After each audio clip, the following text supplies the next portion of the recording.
नमस्कार, राम राम। मैं social activist Thakur Lekhraj Sundaram. Sundaram जी, ये बताएं, आज जिस तरह से खबरें हमें मिल रही हैं कि कुछ विजुअल भी हमारे पास आए हैं कि कस्तूरबा बालिका विद्यालय में आपने जो विषय उठाया था 2-3 दिन पहले, और हमने खबर भी लगाई थी, आज उस खबर का कहीं ना कहीं असर दिख रहा है और आज बच्चों में जो है काफ़ी खुशी नज़र आ रही थी। उनको बैग्स वगैरह आज दिए गए हैं। किस तरह देखते हैं इसको? देखिए, ये तो एक ट्रेलर है। देखिए, बोलने के बगैर आपने देख लिया कि हमारे अगर यहाँ पे अगर कोई बोलेगा नहीं तो यहाँ पे कुछ नहीं मिलेगा। आज से पीछे इनका 10 साल का जो पिछला हिसाब किताब है, ये मैंने सिर्फ 1-2 बार यहाँ पे बोला और मीडिया के माध्यम से इसको हाईलाइट किया मसले को, और एसडीएम साहब को एक मैंने रेजोल्यूशन पेश किया। मेरे साथ और भी कुछ सीनियर सिटीजन साथ में थे।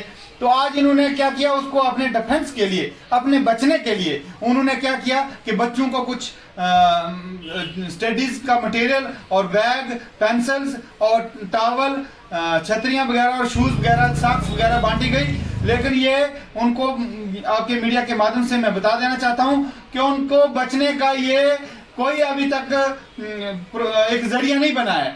उनसे मैं आपके मीडिया के माध्यम से और एडमिनिस्ट्रेशन को ये बता देना चाहता हूं कि मैं उनकी 10 साल की जो पिछली उन्होंने जो कमाई करके रखी है, जो बच्चों के सामान को उन्होंने लूट घसूट कर और पता नहीं किस तरीके से उन बच्चों को सामान को उन्होंने ग्रैब करके रखा हुआ है, मैं वो उसकी पूरी इंक्वायरी चाहता हूं और दूध का दूध और पानी का पानी चाहता हूं। क्योंकि उन्होंने जो हमारे इन बच्चों के साथ, जो अरफन बच्चे हैं जिनके माँ बाप नहीं है, आप मानते हो जिन बच्चों के माँ बाप नहीं होते हैं उनको किन किन परेशानियों से फेस करना पड़ता है। जो बच्चे बिल्कुल गरीब होते हैं, जिनके माँ बाप नहीं होते हैं, फर्स्ट प्रायोरिटी उन बच्चों को मिलती है जो अरफन बच्चे होते हैं। दूसरे नंबर पे अंतोताई, जो बिल्कुल बिलो प्रॉपर्टी लाइन के नीचे होते हैं, जिनके पास घर नहीं होता है बैठने को, जमीन नहीं होती है, खाने के लिए 2 टाइम की रोटी नहीं होती है, पहनने के लिए कपड़े नहीं होते हैं, वो बच्चे उन दूसरी कैटेगरी में वो पढ़ते हैं। और तीसरी कैटेगरी जो बीपीएल है, बीपीएल में भी वो बच्चे वहां पे डिजर्व करते हैं कि जो बीपीएल में भी बड़ी कैटेगरी होती है, बड़ी बदकिस्मती के साथ कुछ सर्वे की लिहाज से रह जाते हैं, वो अंतोताई में भी बिलोंग नहीं करते हैं, इतने गरीब होते हैं, उससे भी डाउन होते हैं। लेकिन वो कुछ लोग बीपीएल में रहते हैं, उनके लिए भी ये बालिका विद्यालय होता है। लेकिन यहाँ पे इन्हीं बच्चों के गले पे छुरी रखकर और 10 साल तक ये बोर्डिंग का सिस्टम इन्होंने बंद कर दिया। कहाँ का इंसाफ है? एडमिनिस्ट्रेशन कहाँ थी हमारी? हमारी जेंट के गवर्नमेंट कहाँ थी? हमारे नुमाइंदे कहाँ थे? क्या कर रहे थे? मिलती है जैसे दूध, अंडा, फ्रूट, हर किस्म का ये रिफ्रेशमेंट इनको अलग से मिलती है। वो सारा इन्होंने गवर्न करके रखा हुआ है पिछले 10 सालों से। मुझे कहीं ना कहीं उन लोगों पे शक हो रहा है कि जो लोग हमारी नुमाइंदगियां करते थे, जो हमारे नुमाइंदे हैं, वो इसमें मुलव्वस ना हो। क्योंकि 10 साल तो कम से कम 1 साल ये घोटाला कर सकते, 2 साल, 3 साल, 4 साल लगातार। ऐसा नहीं हो सकता कि 10 साल तक ये पता ना चले किसी को। बड़ी हैरानगी की बात है यार, बड़ी देखने की एक बात है, एक सोचने का विषय है। सोचो, आज भी देखो इसी किस्म के और भी बड़े सारे खिलवाड़ हमारे बनी ब्लॉक के अंदर हो रहे हैं।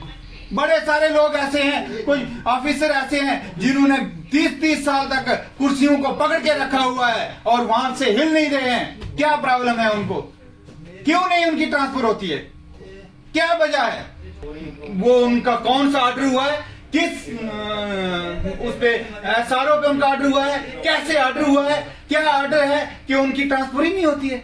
वो बूढ़े हो गए, यहीं से जहां उन्होंने ज्वाइन किया वहीं रिटायर होके जाएंगे।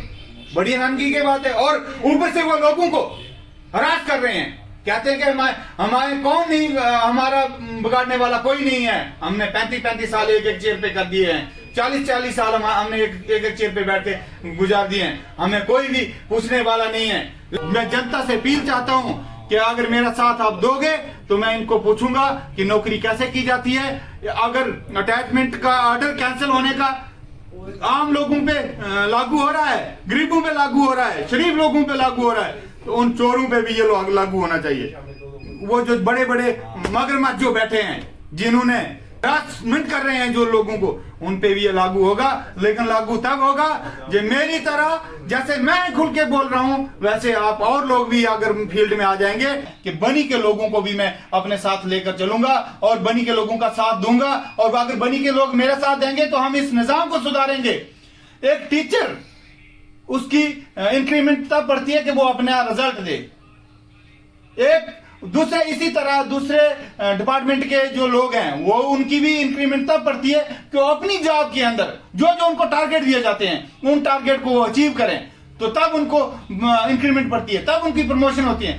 लेकिन बड़ी हैरानगी की बात है, कुछ ऐसे टीचर भी हैं, कुछ ऐसे डिपार्टमेंट के लोग भी हैं जो स्कूल जाते ही नहीं कभी, उनकी इंक्रीमेंट कैसे बढ़ती है? उनकी इंक्रीमेंट कौन डालता है? मैं ये भी क्वेश्चन थोड़े दिन के अंदर हाई लेवल तक पहुंचाऊंगा और मैं आज भी आपके मीडिया के माध्यम से बता देना चाहता हूं, एडमिनिस्ट्रेशन को भी बता देना चाहता हूं कि इस किस्म का गंद जो पड़ा हुआ है इसको खंगाला जाए और देखा जाए इसमें क्या क्या हो रहा है। अगर इसमें दूध का दूध और पानी का पानी नहीं हुआ तो ये मत समझना कि ये लेखराज जो पागल बनकर मीडिया के आगे भाषण कर रहा है, आप चाहे मुझे पागल समझो, चाहे मुझे लोगों के हक में बोलने के लिए समझो, चाहे उन गरीब के अवाम के साथ खड़े रहने वाले समझो, मैं लोगों के हक के लिए बोलूंगा जब तक मेरी जान के अंदर जान है। मैं जब तक मेरी जान के अंदर आखिरी सांस है तब तक मैं इस गरीब अवाम के लिए लड़ूंगा और लड़ता रहूंगा।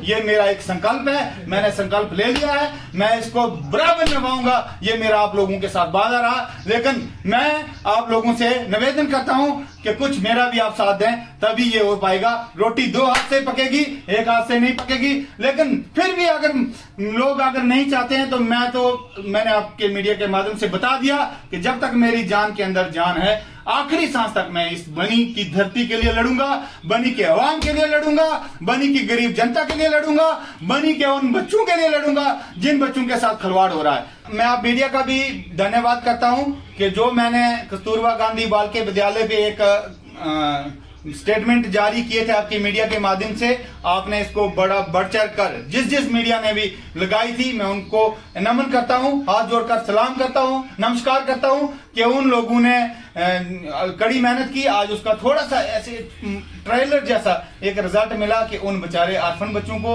उन गरीब बच्चों को कुछ सामान मिला। सुनने में आया, अभी मैंने देखा नहीं, लेकिन सुनने में आया कुछ बच्चे बातें करते गए कि आज हमें बहुत अच्छा सामान मिला, छतरियां मिली, साक्सें मिली, खुश होकर बच्चे गए। इसी तरह मैं आपका और दोबारा फिर शुक्रिया अदा करूंगा कि जब इसकी इंक्वायरी होगी और उसके बाद जब ये बोर्डिंग का सिस्टम यहाँ पे चालू होगा, बच्चे रात को भी वहां ठहरने शुरू करेंगे। जैसे कि भंडार के, डंडी गुट्टू के, डग्गर डुगन के, स्याड़ा कड़ो के बच्चे, जो दूर के बच्चे हैं, वो वहां पे ठहरेंगे, वहां पे ठहरकर अपनी स्टडी को पूरा करेंगे। तब फिर मैं आपको एक बार बुलाकर और आपको यहाँ पे मैं लड्डू भी बांटूंगा और उन बच्चों की खुशियों में हम मिल बैठकर चाहे यहाँ पे एक स्वीट पार्टी करेंगे।